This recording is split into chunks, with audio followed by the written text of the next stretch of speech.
Hello, friends. Welcome to Unplugged Trails. I'm Rina, and I know I'm meeting you after a long time. We usually do these 21-day challenges or 8-day challenges, and we've done meditations, we've done journaling, we've done breath work, and we've also done a reading session on Facebook. So now I'm inspired to do this reading session again for the coming 8 days. We are starting today. Today is 19th of March, and I'm inspired to read this book, which talks about meditation, and it is written by my Guru Swami Shyam. He spent almost 50, 60 years teaching meditation in the Himalayas, and he passed away in I think in 2017, 16 or 17. And this book he wrote has I have read it for my patients earlier, and I think for those who are trying to understand what meditation is about or beginning to meditate, this book I think is a very ideal book. It's a small booklet. The name of the book is Why Meditation by Swami Shyam. So this is how it looks. It's a small booklet. So I'm going to start reading this, and over the next 8 days, I will be reading through this book. So let's begin.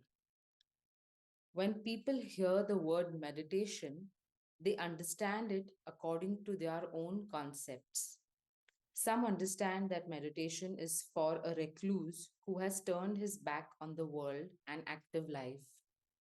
Others understand it to be a technique practiced under the guidance of a master, guru, or saint who has renounced the world. Still others think that meditation is a way to control the mind and concentrate its energy to make greater use of its power. Because it is so widely believed to be only for those who have escaped from worldly life, very few are able to grasp the full practical reality of meditation. Despite the many advantages of the practice, it may appear that through its performance, one becomes defunct, useless, and unable to serve himself, his relations, friends, country, or the world. Thus, even after hearing of its benefits, people in general do not adopt the daily practice of meditation. Within the heart of every man is the desire to improve, to become greater than he is, whatever his understanding of this greatness may be. This shows that everyone feels imperfect or unfulfilled in some way. Man wishes to find something, some means or basis that will enable him to reach the perfection for which he has taken birth, the attainment of which will enable him to live harmoniously with people, the world, and the circumstances of life as they confront him. So I think this is what all of us always grow up thinking about, right? As if we are here to uh, gain something from the experiences that we are having in life or studying, or as a general notion, children don't know so much because they've not seen life, they've not seen the world, and they need to gather experience. That's the idea. And that's why there is this desire to keep improving at some level. Having read religious scriptures which indicate that there is a way to achieve the final goal of life, a man still does not believe in that goal because he finds no relation between religion and the life of an individual. Rather, it seems that there are discrepancies between how a religious man lives and what he preaches, so that no one wants to follow the injunctions recorded in scriptures. Thus, man remains confused about what to do in his lifetime and becomes the victim of life's struggles, constantly overpowered by circumstances that create doubt and tension. So we are, in a sense, there's always this desire to improve also brings up uh, the idea that there is struggle in whatever I do, or there's going to be some difficulty that I have to face. Ultimately, there is going to be some difficult situation, some stress. And also, we put ourselves into that as if we always are inviting stress in our life. Therefore, for all those who are interested in their inner well being, I am introducing a technique of meditation which is not dogmatic, will not seem futile, can be understood by all, can easily be practiced, and moreover, whose beneficial results will be felt by everyone who practices it.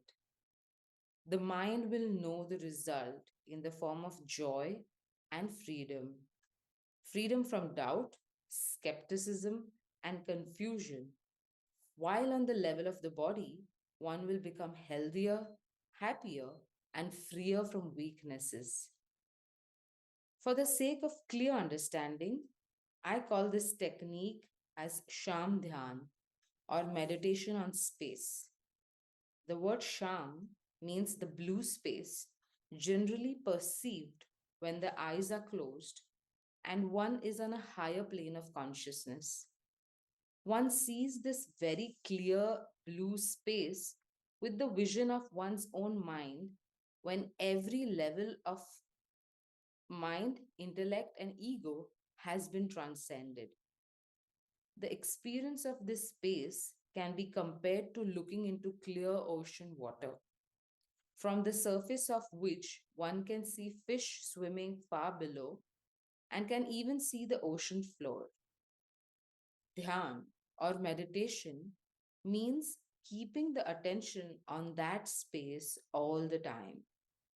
For example, when looking at a monument like the Taj Mahal, if your attention is not on its marble, the details of its construction, or its costliness, and your mind is thereby not involved in the structure, rather your attention is fixed on the background space, then that space immediately projects itself onto your mind and heart.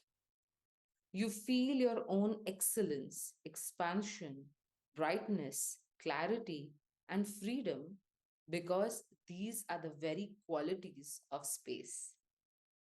In the same way, whenever you see any object, person, or thought, simply put your attention on the space at the back of that thought, object, or person. Know that it is the background space that has appeared as a thought. It is the space that projects itself as the object which is seen and the person who sees. It is all one field of existence, free from size, color, and contour. When the same space assumes the dimension of any thought, object, or person, its change is merely into form.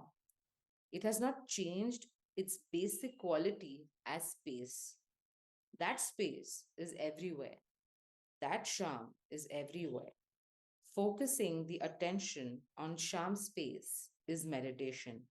So let me go a little, like, I'll clarify this a bit.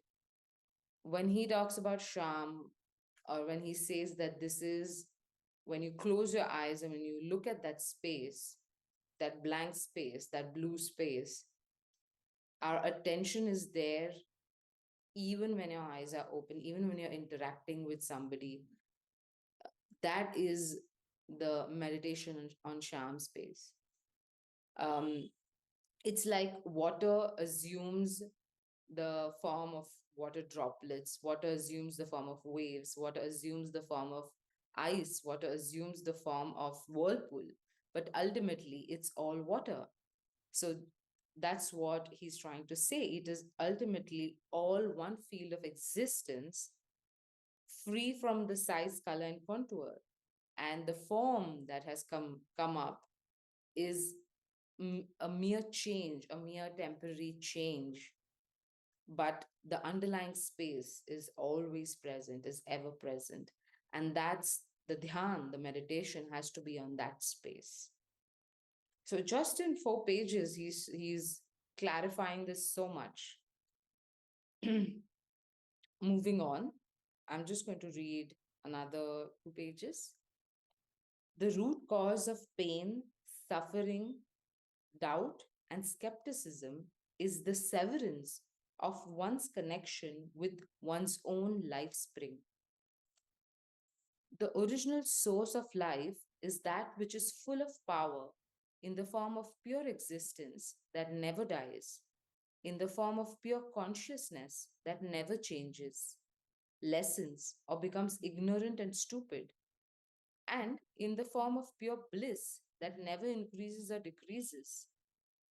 That is the Satchit Anand, right? This source and basis of everyone's life is that which enables a man to be fulfilled. He can know and live perfection in this very life on the level of the antahakaran, the inner instrumentality, which is composed of mind, intellect, and ego consciousness. The means to connect with this source is the practice of meditation, the simplest system of meditation, which I refer to as Sham Dhyan.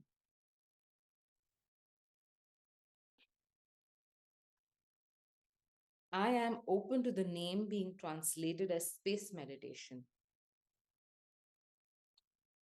This technique is simple and natural. Anyone who can take some time without interruption can understand and practice it very easily. Once you have begun the practice and have understood the technique thoroughly, your mind will move in the direction of the source of your own life.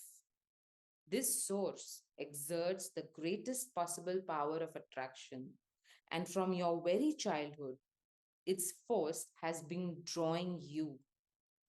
Not knowing where this source lay, as a child, you busied yourself by playing with toys and later with machines and people.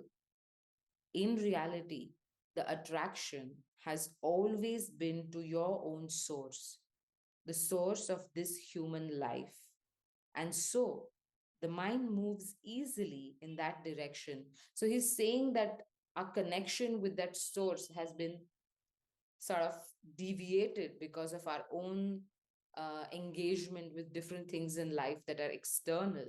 And with meditation, it is natural for our being to be attracted to that force of that source, or to just remember that it's that natural. But we have to meditate, we have to sit with ourselves for that and find time to look inwards.